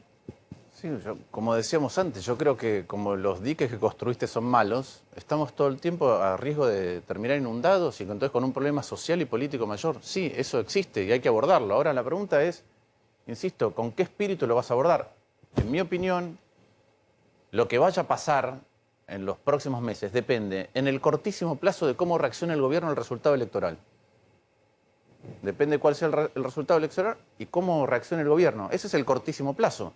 Esa es una discusión y un debate interno que ya la vimos en las PASO. La pregunta es, ¿qué pasa después? Primera incertidumbre. La segunda, en el mediano plazo, también depende de cómo la oposición interprete el resultado electoral. Porque yo creo que ahí hay diferencias de interpretación también. ¿Por qué? ¿A qué te referís? Sí, por ejemplo, yo creo que, otra vez, no voy a meterme en el área de Gustavo, por más que él siempre se mete en la mía, que es la economía, porque ha tenido experiencia económica, digo, pero no me quiero meter en el área de ciencia política, ¿no? Pero nosotros tratamos de interpretar una elección que en el fondo es el acto volitivo de una persona de elegir una boleta por sobre otras. Y cuando vemos el cómo decimos, a ver qué quiso votar la gente. Muy difícil interpretarlo, pero yo creo que la gente dijo, así no va más. Así no va más. Esto así, Argentina así no va más. Gobierno, ustedes así no van más. Y a la oposición le dijo, le damos un voto de confianza, pero no me traigan el pasado. ¿Por qué? Bueno, porque hubo paso en 17 distritos, hubo competencia en otros 3, surgieron figuras nuevas. Las figuras nuevas le ganaron a las figuras anteriores, en el caso de Córdoba, en el caso de Santa Fe. Las apuestas que hicieron algunos funcionaron mal en varios lados. Emergieron candidatos diferentes en distintos lugares. ¿Referís a Macri poniendo una ficha en Córdoba? Facundo Manes, Martín Tetá, Carvajal, Servi, Lozada, De Loredo. Entonces yo lo interpreto así. Entonces no quisiera volver a la interpelación de la sociedad diciendo el diagnóstico que traemos nosotros es el mismo de antes. No, no es el mismo. Por lo menos algunos de nosotros pensamos distinto. Y por eso digo que la raíz de los problemas argentinos es más profunda y requiere un diálogo. Ahora requiere un diálogo en serio. Es como la mesa del Consejo Económico y Social. Si es una mesa navideña, si todos vamos a poner algo a la mesa como en Navidad, va bien. Si todos vamos a ver qué parte, qué cubierto nos escondemos en el bolsillo, no es un diálogo. Entonces la pregunta es, ¿estamos en esa coyuntura? ¿Estamos en esa encrucijada? Argentina está en una situación...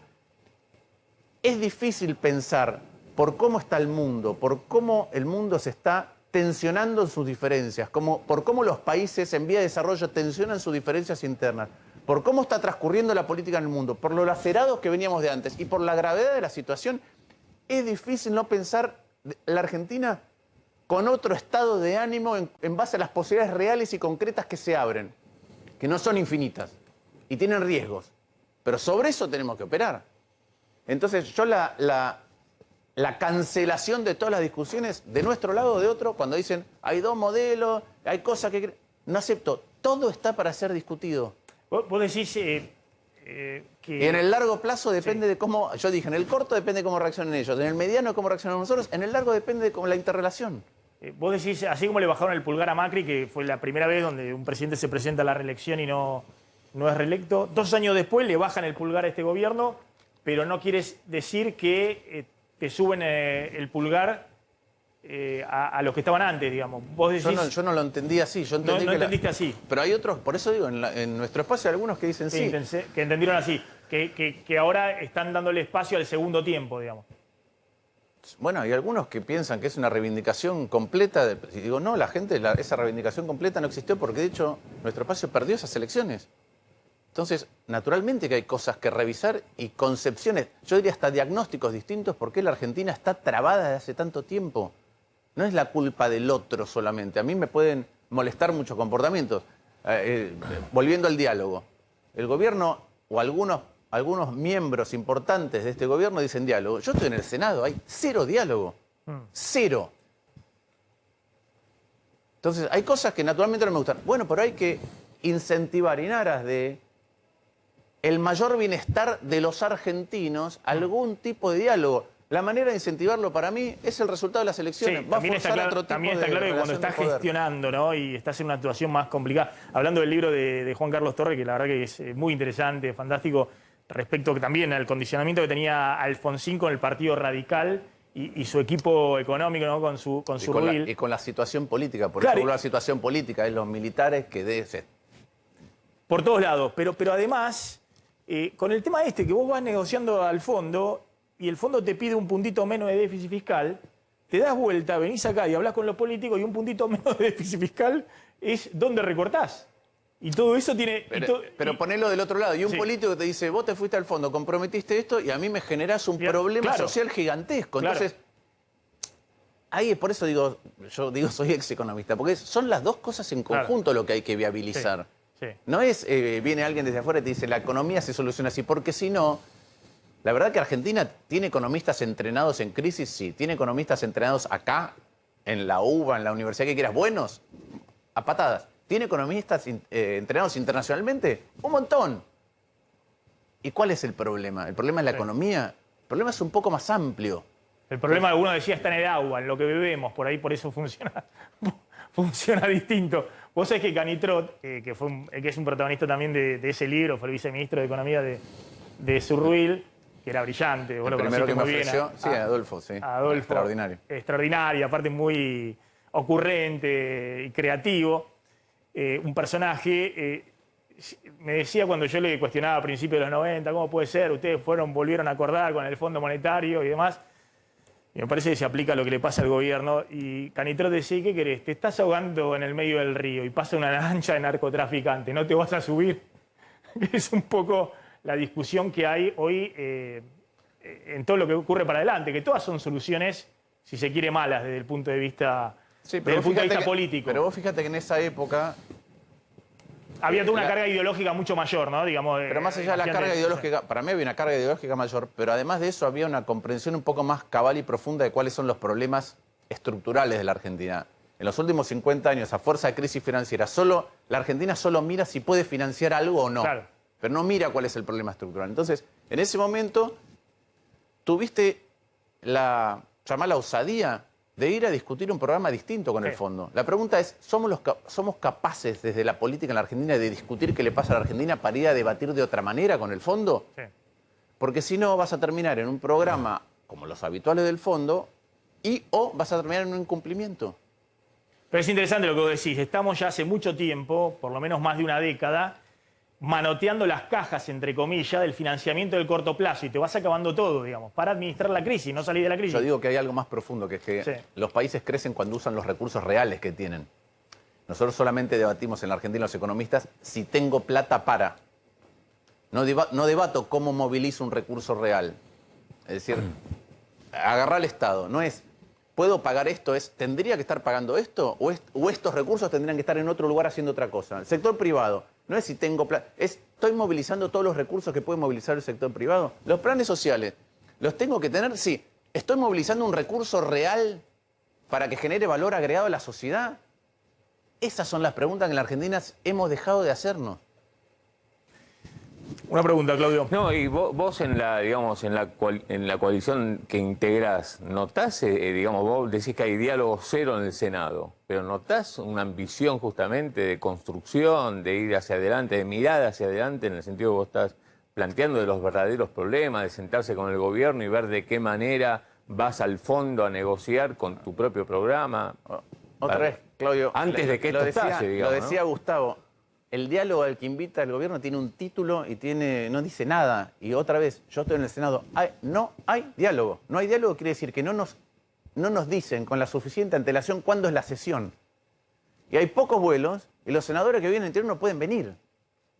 Entonces, ese es el nivel de diálogo, la calidad del diálogo. Entonces, no la veo.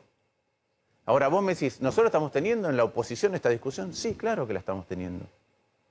Lo estamos teniendo para tratar de entender mejor algunas cuestiones que, si uno no las entiende en la Argentina, me parece que después las cosas son mucho más difíciles. ¿Cuáles son las restricciones reales? Primero, ¿cómo se movilizan recursos reales? ¿Cuáles son las restricciones reales, sociales y políticas para determinados rumbos económicos o no? No es solamente que venga un macroeconomista a decirnos cómo se ordenan las cosas, porque hemos tenido de todo tipo y color. No, pero aparte vos lo planteaste muchas veces, y no voy a hacer nombre, pero una cosa es que tengas en claro el rumbo, después tenés que tener en claro cómo llevas adelante ese rumbo. Digamos, y ahí está la política y la interacción, no es que, no, bueno, quiero llevar este rumbo adelante, la sociedad me da la espalda, perdí la elección, se arma un despelote desde el punto de vista social y demás, entonces sos político, vos sos el que tenés que implementar en todo caso el rumbo. Supongamos que lo que tenemos hoy, supongamos que el diagnóstico que yo hice recién va por algún carril razonable. O sea, mira, lo que tenemos es tenemos que pensar qué hacemos con el Estado y tenemos que evitar que frente a la inacción o la incapacidad producto del propio Estado de que el sector privado genere puestos de trabajo, cómo moderamos esta puja que no se da solamente cuando alguien dice va a buscar recursos al Estado, va a buscar recursos al Estado el que busca un plan, o el empresario que busca una prebenda, o el gremialista que busca una ley a su favor y no a favor de sus afiliados. Todo eso son comportamientos que generan una puja sobre el Estado. ¿Podemos desescalar eso un poco o no? Sí. Bueno, si no podemos... Bueno, o el que está desesperado porque no tiene que comer, digamos, ¿no? Porque está en una situación... Sé que me acordé de lo que te quería preguntar, y hablando un poquito de esto de... Una cosa es verlo en la planilla de Excel, o en el laboratorio, o en la torre de cristal, y otra cosa es la realidad. Ahí un economista muy cercano y además colega y amigo, Martín Tetaz, plantea, ya está, resolvemos la inflación, nueva ley para que el Banco Central no pueda financiar más al Tesoro. Y yo digo, si fuera tan fácil, no sé, ¿qué opinas respecto a eso? A ver, primero, todas esas cosas, la inflación es un síntoma, el déficit es un síntoma. El déficit no es el problema, es un síntoma de algo que ocurre detrás que genera déficit, no importa cuánto estés recaudando. Ahora, Martín tiene un punto importante en el siguiente sentido.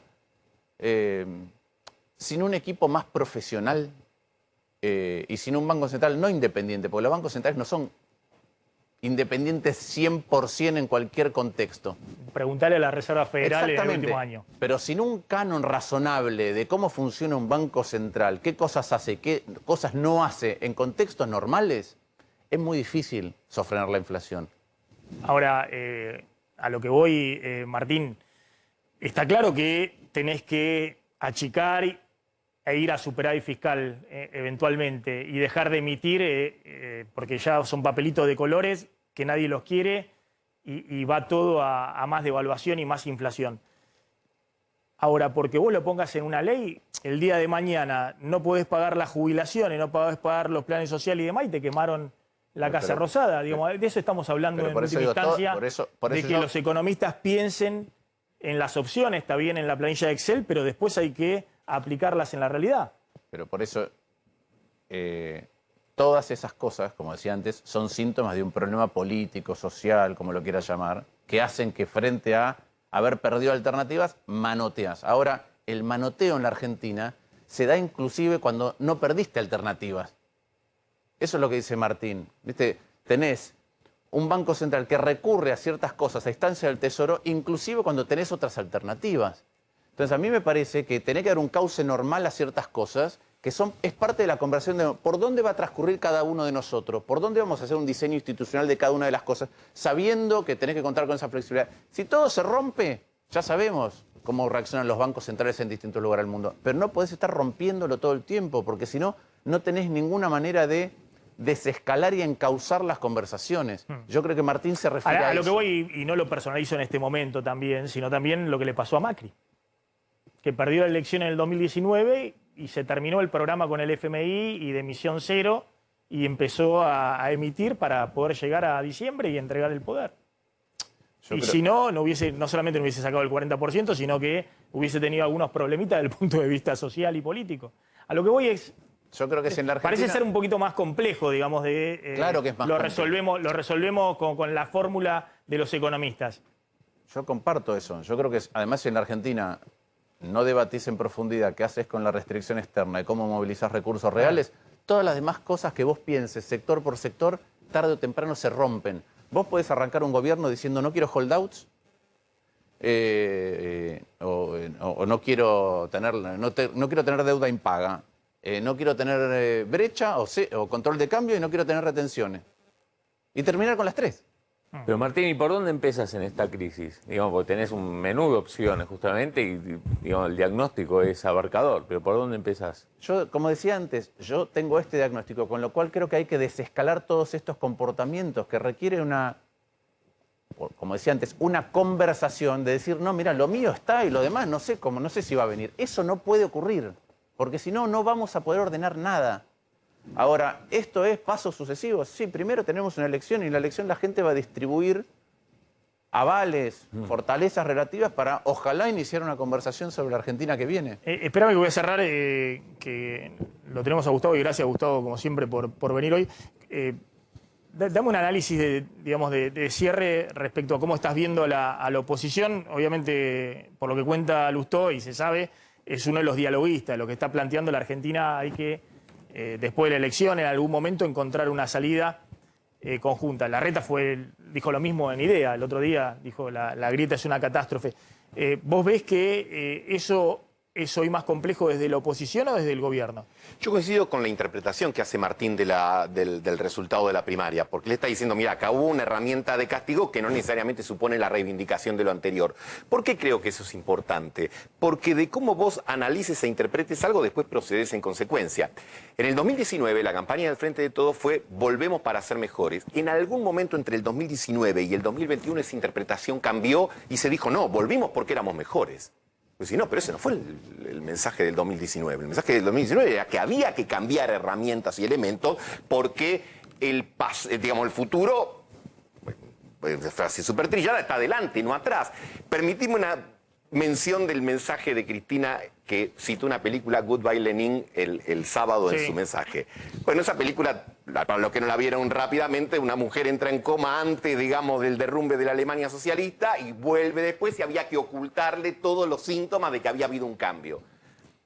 Bueno, combinar esa película y la mención de esa película con la idea de que Perón en el 46 y el 55 no dejó entrar al fondo, que Néstor Kirchner pagó todo en el 2005, cambió.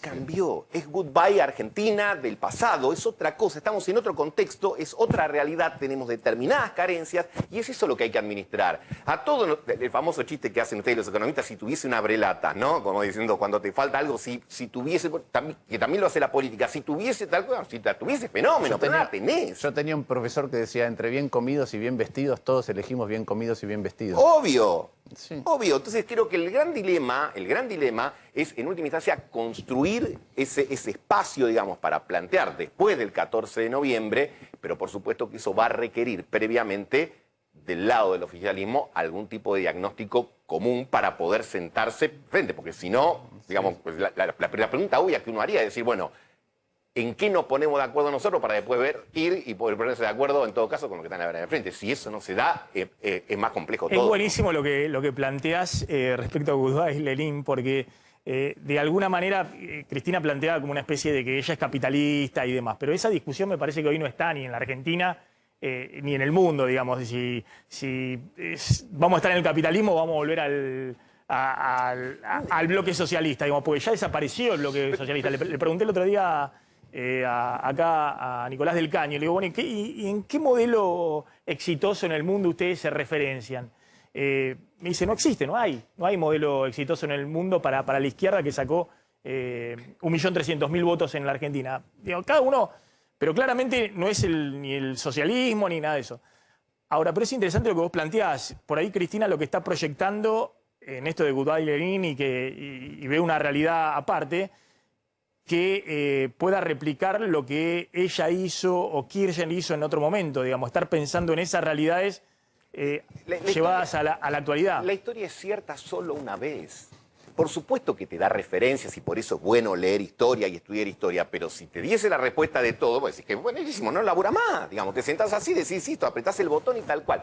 Yo creo que, por eso suscribo lo que decía Martín, yo digo, perder siempre es duro, no le gusta a nadie, es fuerte. A los que somos futboleros no nos gusta perder, pero sabemos que perder de local es más difícil. Macri perdió de local cuando perdió con los mercados internacionales. Y este gobierno pierde de local porque siendo un gobierno peronista no puede administrar el poder. Y en la cultura peronista, que es la cultura poderista, si vos tenés problemas en administrar el poder, perdés de local. Entonces lo que tenés que resolver en un caso y en el otro es que en uno cómo te vinculás con los mercados, en el otro cómo construís la dinámica de poder, porque viste que ahora dicen, no, bueno, esto no puede ser populismo porque no hay populismo sin guita, lo cual obviamente es cierto, pero no hay populismo sin liderazgo. Digamos, y el problema que tiene esta coalición es el liderazgo. Muchas gracias, Gustavo, muy interesante lo que planteó Gustavo. Siempre es interesante, Gustavo. Nosotros hemos tenido muchas charlas. Sí, muy interesante. Y es un poco de las cosas que se están discutiendo hoy en el poder en la Argentina. Martín, gracias, como siempre. Vamos volando a la tanda, ya volvemos. Bueno, tenés información exclusiva de la negociación de Feletti con la Copal, la Cámara de la Industria Alimenticia. Claro, lo que hay que decir, Maxi, es que a esta hora no hay acuerdo entre Roberto Feletti y las empresas alimenticias. Ellos tuvieron una reunión multitudinaria ayer que terminó 9 de la noche. Ahí las empresas se llevaron la novedad de que la lista que quiere Feletti de precios para congelar de acá al 7 de enero, en vez de tener 1.247 productos, tiene 1.650. Quedaron en, cada empresa se llevó la lista de productos, quedaron en mandar las últimas definiciones durante el mediodía de hoy. Bueno, a esta hora no hay acuerdo, las empresas quieren negociar con Feletti que esa canasta sea más chiquita, no 1.650, que sean otros productos, acá contamos, no marcas líderes, por ejemplo, en su mayoría. Es muy probable que todo esto se destrabe en un rato, durante la tarde, en una reunión, nueva reunión, ya no entre Feletti y las empresas, sino entre Feletti y Daniel Funes de Rioja, que es el presidente de la Copal, que justamente la Cámara que engloba todas las alimenticias. Y así, bueno, yo lo que creo que van a tratar de llegar a un acuerdo de último momento, a ver de qué se trata esta canasta que venimos contando día a día y va a tener o tendría 1.650 productos. Acá la cuestión es justamente ver en qué punto se ponen de acuerdo y lo que dijo Feletti ayer, antes de que las empresas se fueran de las reuniones, ojo que esto sale o sale, ¿viste? Como el sorteo, como entonces sale o sale significa o por acuerdo o por una resolución de la Secretaría de Comercio esta misma tarde. Ahí la clave es ver si efectivamente se garantiza el abastecimiento de esos 1.600 productos en los supermercados. Bueno, ese es uno de los argumentos de las empresas es decirle a Feletti, mira, para cerrar esto que me pedís no te lo puedo dar, te propongo este otro producto porque yo a la vez te aseguro abastecimiento y bueno, hay que llegar a un acuerdo por ese lado. Bueno, vamos a ver si seguimos con el tema mañana porque, atención, también hay que ver algunos productos en particular. Vos contás aumentos de entre 10 a 25%. En 2 semanas. Sí, en los primeros 13 días del mes. Los primeros 13 días del mes. Bueno, mañana vamos a repasar un poquito cómo están esos aumentos. ¿Cómo está cerrando, en realidad todavía no cierra, pero cómo anda el mercado cambiario de esta hora? Mira, tenemos un peso de suba en el mercado blue, en el paralelo, 186,50 y la novedad, Maxi, además de esta suba en el paralelo, es lo que pasa en el contado con liqui intervenido por el Banco Central, están 181 pesos, es el valor récord.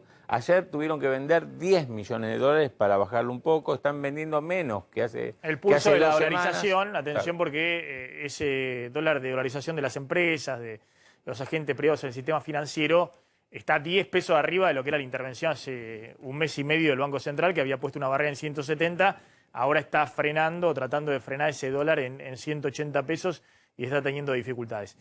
Nos reencontramos mañana, quédense con Paulo Vilouta. Chau, pásenla bien.